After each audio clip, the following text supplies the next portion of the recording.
Well, hello, everyone, and welcome back. I am D.L. White, Atlanta-based self-published author of romantic fiction that centers Black love, and this is the Bookcast, my indie author podcast. Today's show is a dry run of a new format, a little bit of a new format. I'm recording on a different day, I'm posting on a different day and a time. It'll be a quick and dirty book chat, and I'll give a really light overview of writing and book sales. I'm hoping a slight change in format will breathe a little life into this podcast and give me some renewed energy because, I'll be honest, I's tired, boss. If you enjoy this kind of thing and love this podcast, I invite you to be one of the cool kids and join my podcast supporters at bookcast.buzzsprout.com. Every little bit helps and all contributions go toward bringing this show to your ears. So a bit of a change. No QT&A this week. I'll be honest, the segment never really popped off. I don't get a whole lot of questions, so I don't know if I'm keeping that particular segment in this show. I don't like feeling like I'm mining my audience for content because I can find things to talk about. I can ramble for 27 minutes about just about anything. Of course, if a question pops up, I'm happy to devote a segment of the show to answering it. Also on hold are recommended reads and listens, except for when I know something is coming up. For example, this week, the Lit Library podcast will be chatting about The Never List, my 2020 release. If you haven't read that book, it's decadent and delicious, and I love it. Snatch it up for free in ebook at bookstoread.com/theneverlist. With that, let's get things cracking. We are keeping the break because I just really enjoy going in and coming out of it.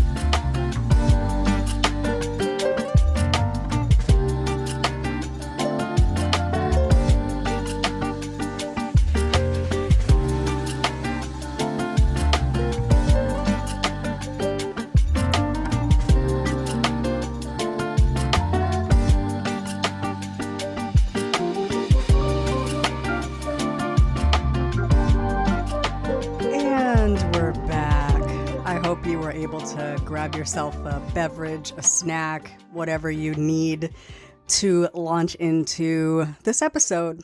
I am very excited that you're here. So let's begin, as always, with the book report.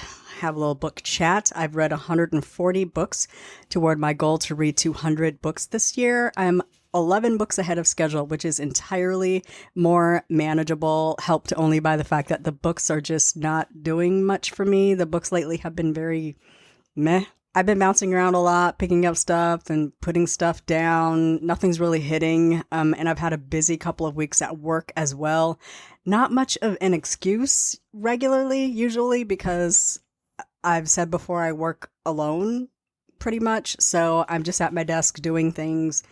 Emails, scheduling calls, scheduling meetings, documenting things. I do a lot of keyboard work, so I like something to keep me company. This week I've been a lot heavier on podcasts than I have been on audiobooks because the books just aren't doing much for me. But I did get a few books read in the past week, so 3 books down: Eagle Rock and Ash Cane novel, book 4 by Ian K. Smith. This book was just okay. I got 50% in and I was like, he could end the book right here and I would be fine. It just was long and with a whole lot of nothing happening, just driving here and there and talking about golfing and just what is happening? Like, step up the pace. Why is this book so long? I also read The Cottage on Pelican Bay by the Miss Brenda Jackson. Now look, I love all of the Catalina Cove novels. This is my favorite series, but this book was not it. Nothing happened in this book. There was a lot of sex, if you like that. I don't mind it, but I need something else. I needed an external conflict. I needed a problem to solve. The problem with these two people was they didn't live in the same place. There was nothing to this book. It's still a Brenda Jackson novel, so I'm sure it's doing well. My I didn't like this review ain't gonna hurt it none. I also read Never Saw Me Coming by Tanya Smith. I think I talked about this book while I was reading it. Also kind of a miss for me. It was frustrating. It seemed very unrealistic. I don't. Okay, it does need to be a movie though. If it is drawn out in a movie the way it's written in this book, it would be a banger. I would love to see it hit the screen. I just feel like this book was hella unrealistic. So, just my thoughts. Just my thoughts. Reading. This week I am going to be reading Guide Me Home by Attica Locke. I have a ARC of this. I'm going to be honest, I might wait for audio on this. This is the last book in the Bluebird series. I really enjoy Attica Locke's work. Being totally honest, I might wait for audio on this one. Break Every Rule by Brian Freeman. He's a new, he's not quite thriller-ish author to me. He's more, like not action adventure, not thriller, like somewhere in between in that vein. Deep, Deep Snow was a really good book that I enjoyed from him, and I've been trying to read him ever since. So Break Every Rule is a new Brian Freeman coming soon. Might read this, might wait for audio. I don't know. I never know these days. I am reading The Summer House by Brendan Du Bois with James Patterson. This is honestly my first James Patterson book. It is not bad. It is not bad. Not really good, but not bad. So I'll let you know how I feel about that next week when I have finished it. I'm about halfway through. Kind of enjoying it for now. 2 books I deemed not for now. I put them down. Master, Slave, Husband, Wife by Il-Yan Wu, which is the book club pick for the Stacks Book Club. The Stacks Podcast Book Club. It did nothing for me. It didn't hit for me. It was, it's narrative nonfiction, which sometimes works for me, but most times doesn't. It just was not interesting to me at all. I couldn't get past chapter 3. I saw some people say this is really masterful. This is a really good book. I'm going to go ahead and take your word for it. Looking forward to this week's episode of the Stacks Podcast because we're going to talk about this book. Looking forward to the conversation. Didn't finish the book. Also, Falling Wisteria by Layla Ibrahim. Also put this one down. Absolutely not interesting to me whatsoever. It's a World War II book. It's historical fiction. I am a historical fiction girly, but this just did not work for me. On things I'm putting into my face and my ears, I'll talk about what I'm watching because this week I had some really interesting watches since the books just were not hitting for me. The Democratic National Convention, of course, I watched all 4 nights gavel to gavel on YouTube. Really great coverage with no moderator chatter, no people breaking in. I saw every speech. I saw every performance. I feel old. I've never watched a political convention before. I never cared before. This week I was like, okay, I'll check it out, and ended up watching all 4 nights. I really, really enjoyed the roll call. I am to understand that it's never that lively. It is never that hip. They have set a new precedent. I'm interested in seeing how the RNC in 4 years tries to act like they're hip and into it. They don't have really any entertainers I'm interested in on their end of the political spectrum. So I have no intention of ever watching the RNC, but the DNC in 4 years is going to be really interesting. I'm interested to see who they have on stage. I'm interested to see who they have entertaining the crowd. Should be a good time. After 4 years of falling asleep to Futurama and American Dad, literally, I would just flip back and forth and start the series over and over and over for years. Like since 2020, I have been falling asleep to either American Dad or Futurama. I have moved on to the Golden Girls.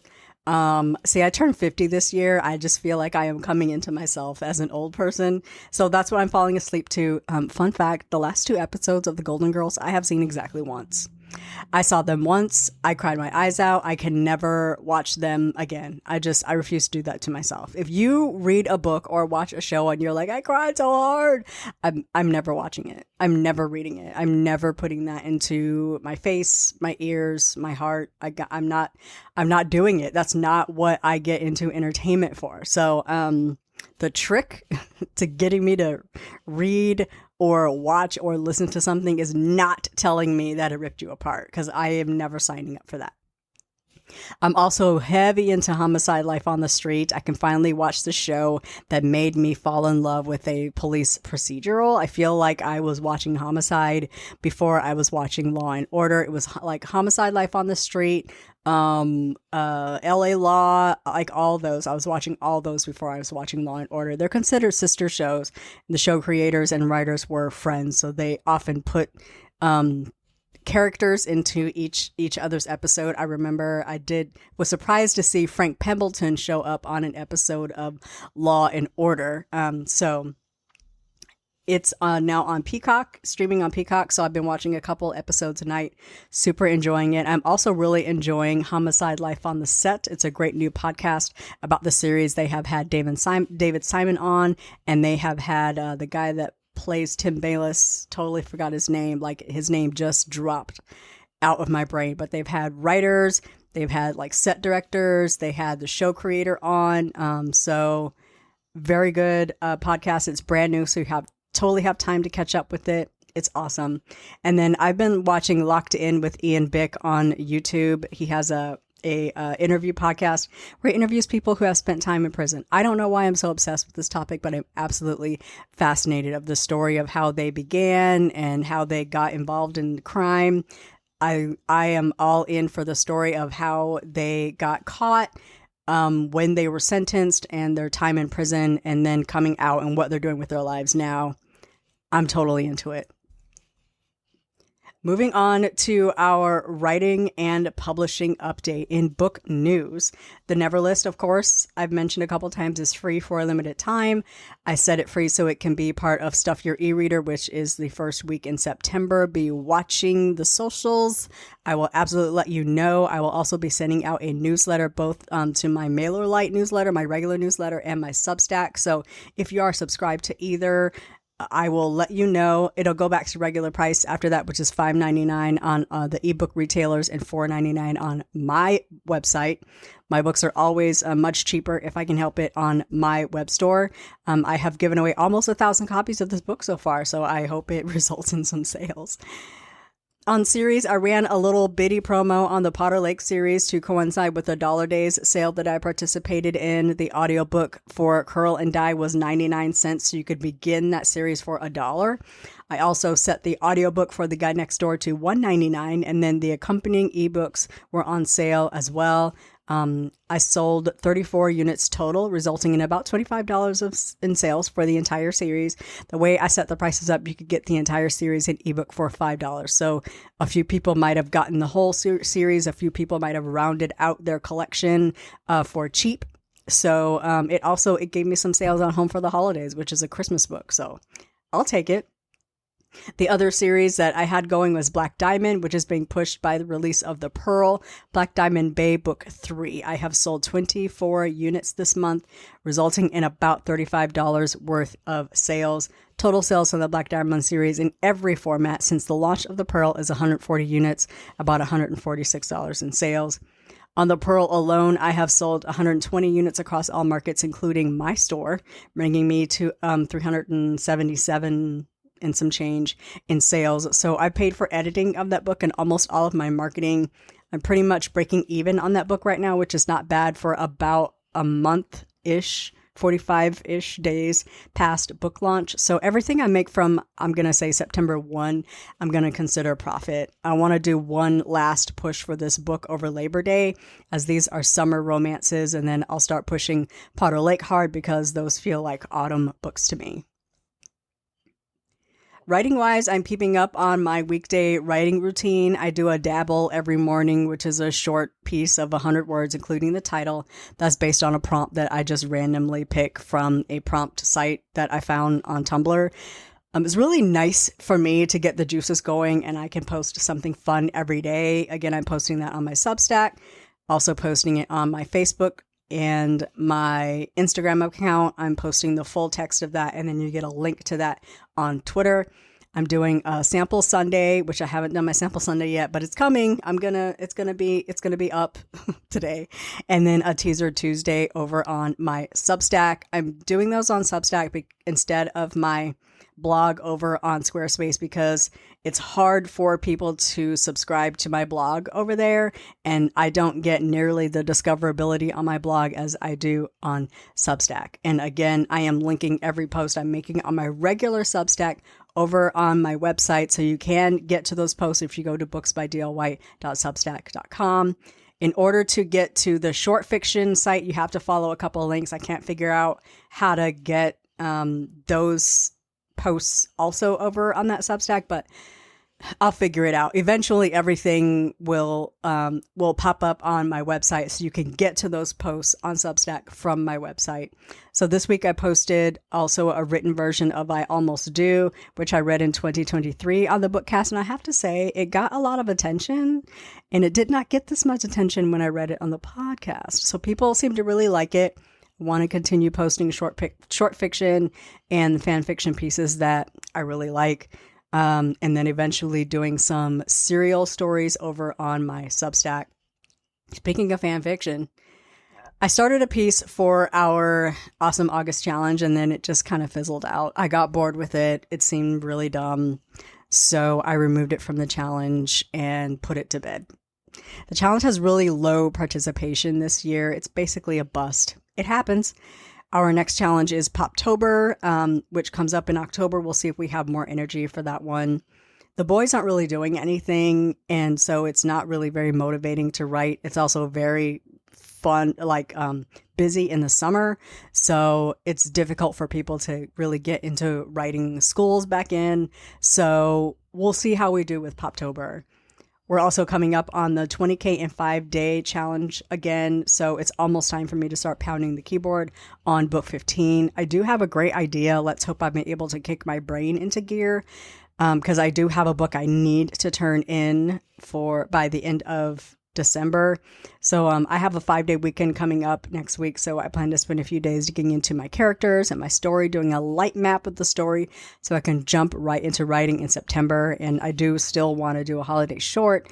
That would require finishing book 15 in October so I can get over to editing.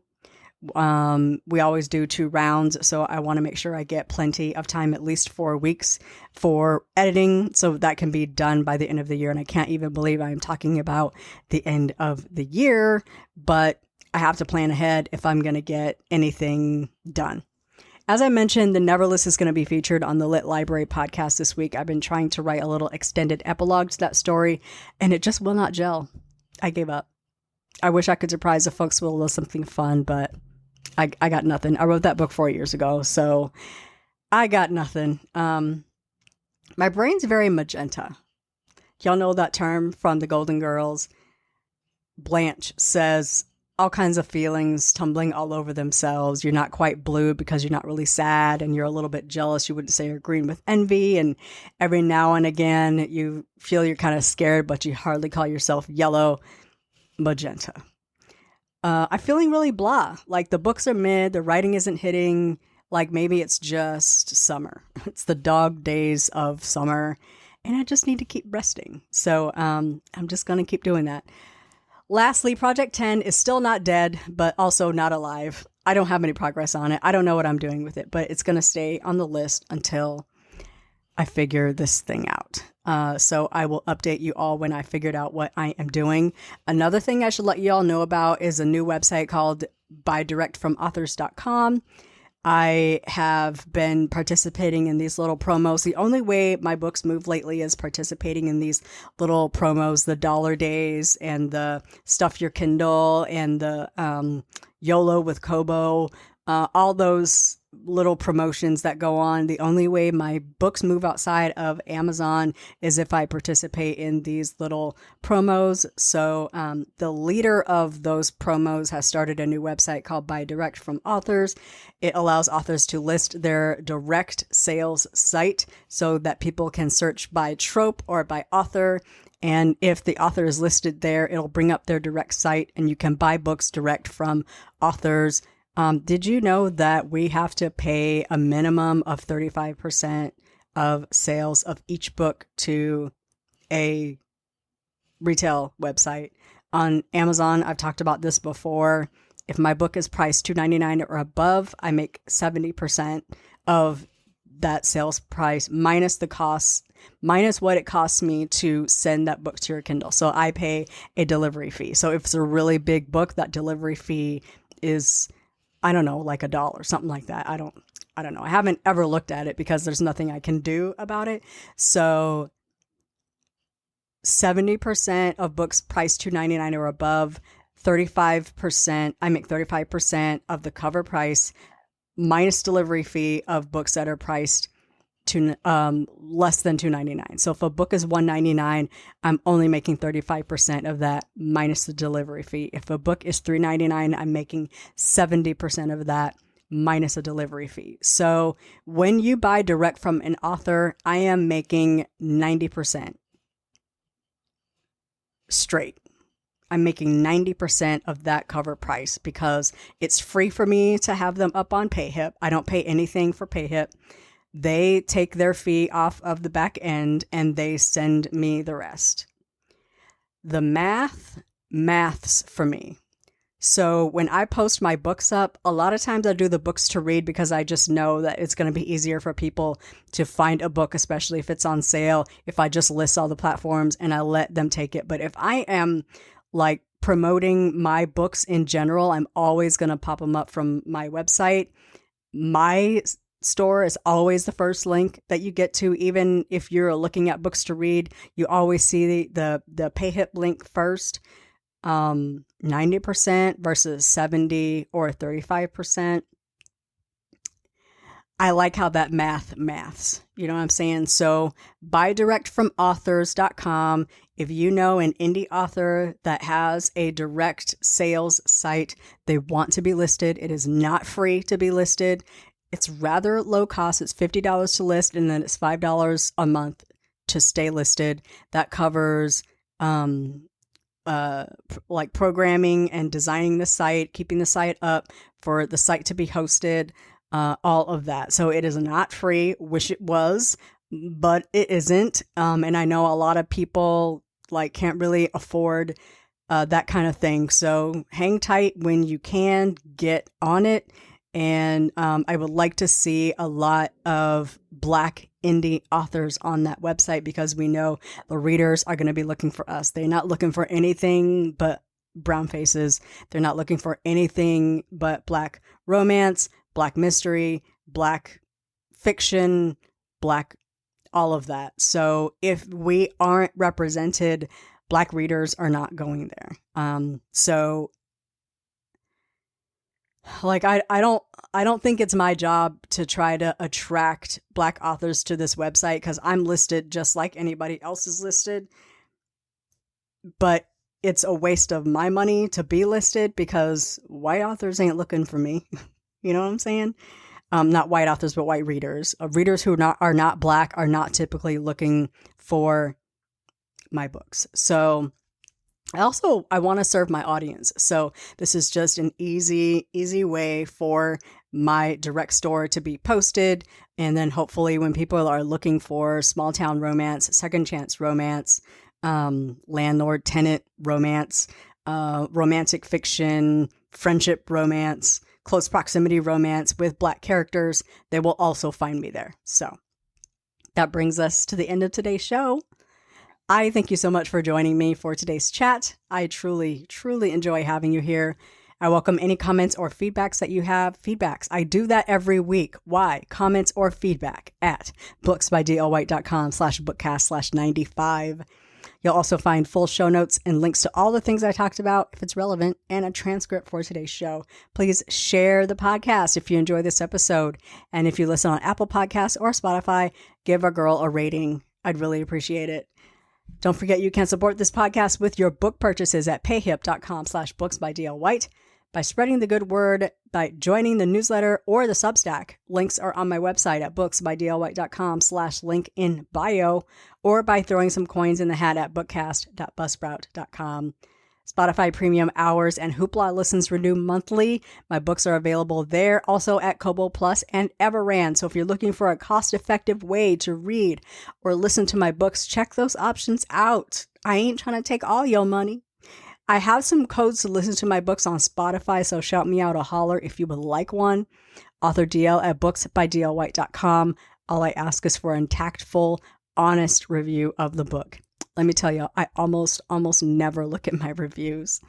I can't take it. Even the good ones stress me out. I only look at them to pull quotes for promo. So feel free to be honest about a book. If you didn't like it, cool. Post on up about it. Do not message me about it, because that book is out. I am not rereading it. I want to say I don't care. I want to say I don't care. I'm not gonna, but I want to. You know what I'm saying? Post your review. I mean, be nice about it. Don't be a butt, but post a review. All I want is an honest review of the book, because your review, whether you liked it or not, is going to inform another reader about it. Thank you so much to my monthly supporters at Buzzsprout. Your gift covers my Buzzsprout subscription, and I really appreciate the support. Every little bit really does help. The Bookcast is written, produced, and edited by me, D.L. White. Our theme music and any sound effects are provided by Pixabay. I will be back next week. Have the greatest week ever, and we'll chat again soon. Bye-bye.